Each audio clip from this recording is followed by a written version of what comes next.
September 1944, a labor camp near Hastings, Nebraska.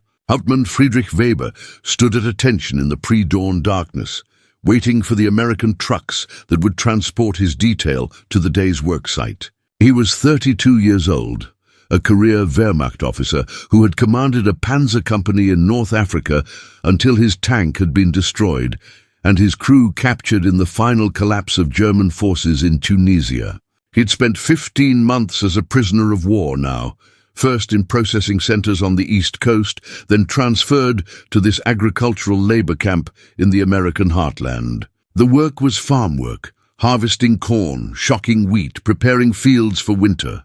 It was peasant labor, far beneath the dignity of a German officer, but the Geneva Conventions permitted it, and refusal would mean loss of privileges. So he stood with his men, 30 German soldiers in their marked prisoner uniforms, and waited for the trucks. They arrived punctually, driven by American guards who were barely awake themselves, and the prisoners loaded up.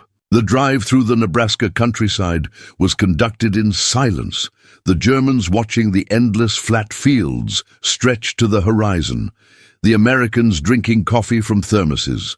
They arrived at a farm as the sun was rising, and the farmer, a thick man in his 60s with a weathered face, met them at the gate. He spoke briefly with the American guard, nodded, and approached the prisoners. Through a translator, he explained the day's work. Then he did something that Hauptmann Weber would remember for the rest of his life. The farmer looked at them, these enemy soldiers who had been sent to help save his harvest, and he said quietly, "I thank you for this. I know you didn't choose to be here, but I'm grateful for your help." Weber stared at him, uncomprehending. The farmer was thanking them? Thanking enemy prisoners? For work they were compelled to do? It made no sense. None of this made any sense. The labor shortage in American agriculture during World War II was severe to the point of crisis. Over 16 million Americans served in the military, drawn largely from the rural communities that had always provided farm labor. Simultaneously, wartime industrial production demanded maximum agricultural output to feed both the civilian population and military forces overseas. Farms that had always relied on family labor and seasonal hired workers suddenly found themselves without sufficient hands to plant, maintain, or harvest crops. The federal government, recognizing that food was as critical to the war effort as ammunition, implemented emergency programs to mobilize alternative labor sources. Mexican brachero workers were brought in under special agreements. Urban teenagers were organized into harvest brigades during summer vacations. And controversially but necessarily, prisoners of war were designated for agricultural work. By 1944, over 400,000 POWs, primarily German, were working in agriculture across the United States. They were distributed through a network of base camps and smaller satellite work camps, many located in rural areas where labor shortages were most acute. The program was pragmatic, necessary, and fraught with cultural complications that no one had fully anticipated. German officers and NCOs were being sent to work on family farms, placed in proximity with American civilians, trusted with essential labor, in circumstances that eroded every conventional boundary between captor and captive. The American farmers who employed POW labor came to it with varied attitudes. Some were resentful, angry that they needed enemy soldiers to save their crops, while their own sons were overseas fighting those same soldiers' comrades. Others were pragmatic, viewing it as wartime necessity and nothing more. But many, perhaps most, approached it with the same attitude they brought to any labor arrangement. If someone worked for you, you treated them decently. This was not ideological or political. It was simply the ethic of rural America, where relationships were direct, where pretense was scorned, and where a man was judged by his work. The farmers had been told the POWs would work under guard supervision, that fraternization was discouraged, that strict boundaries should be maintained. But these rules collided immediately with the realities of farm work, which required communication, cooperation, and shared effort. You could not harvest a field with strict hierarchical separation between supervisors and workers. Everyone had to pull together. And so, despite official policy, a kind of practical partnership developed on thousands of farms across the Midwest. A partnership that surprised both the Americans and the Germans with its human complexity. Hauptmann Weber's work detail that first day proceeded as he expected. Hard physical labor under a hot sun, his men working with typical German efficiency, the American guard sitting in the shade with his rifle nearby, but clearly not expecting trouble. What Weber did not expect was the farmer's behavior. At mid-morning, the farmer's wife brought out water, not just for the guards, but for the prisoners, cold water from the well with tin cups for everyone. At noon, she brought lunch, sandwiches, apples, cookies. Real food, good food, the same food the farmer and his family would eat. The prisoners sat in the shade of a barn to eat, and the farmer sat with them, not distant and supervisory, but companionable, eating his own lunch. He tried to communicate despite the language barrier, asking through gestures where they were from, nodding at their responses. When one young prisoner showed him a photograph of his family's farm in Saxony, the farmer studied it carefully and pointed to his own barn, his own fields, making comparisons. The gestures were simple, the communication crude, but the intent was unmistakable. He was treating them as fellow farmers, men who understood the land, who knew the rhythms of agricultural life, who could appreciate the work they were doing together. When the day ended and the prisoners loaded back into trucks, the farmer shook hands with Weber, a gesture that the German officer accepted automatically before realizing its significance. The farmer had offered his hand, the traditional gesture of respect between equals, to an enemy officer who was his prisoner. Weber said nothing, but on the ride back to camp he was deeply troubled. Nothing in his training, nothing in his experience, had prepared him for an enemy who behaved with this kind of basic decency. The pattern repeated over the following weeks, and Weber was not alone in his confusion. All across the agricultural Midwest, German prisoners were encountering American farmers who treated them not as despised enemies, but as workers deserving of fair treatment. The farmers provided adequate food and water. They did not drive the prisoners beyond reasonable limits. When equipment broke or weather turned bad, they adjusted plans just as they would with any workforce. And increasingly, as language barriers were overcome through necessity and exposure, they conversed. The conversations were usually simple, discussions of farming techniques, comparisons of crops and climate, exchanges of information about families and backgrounds. But their very ordinariness was what made them so powerful. These were normal human interactions occurring between people who were supposed to be locked in total enmity. The Germans discovered that many American farmers had German ancestry, that they spoke some German learned from grandparents, that they took pride in their German heritage even while fighting against Germany. The Americans discovered that the German prisoners were not fanatical monsters, but ordinary men, many of them farmers themselves before the war,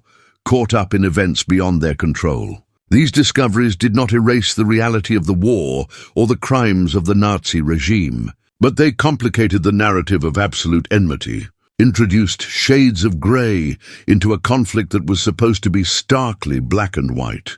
In October, as the harvest reached its peak, Hauptmann Weber's detail was working on a farm where the elderly farmer was struggling with a complicated piece of machinery, a mechanical corn picker that had jammed. Weber, who had been an engineering student before the war, asked through the translator if he could examine it. The farmer, desperate to keep the harvest moving, agreed. Weber studied the mechanism, identified the problem, directed 2 of his men to assist, and within 20 minutes had the machine operational again.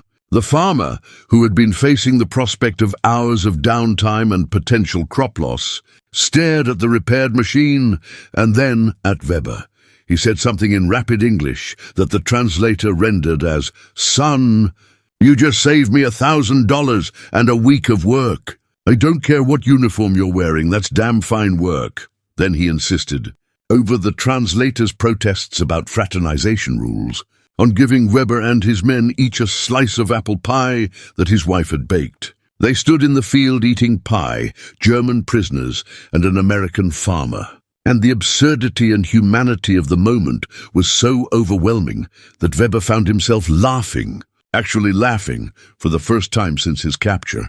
The farmer laughed too, and the translator gave up trying to maintain protocol and laughed with them. For 5 minutes in an October field, the war receded, and there were just men who understood machinery and appreciated good pie.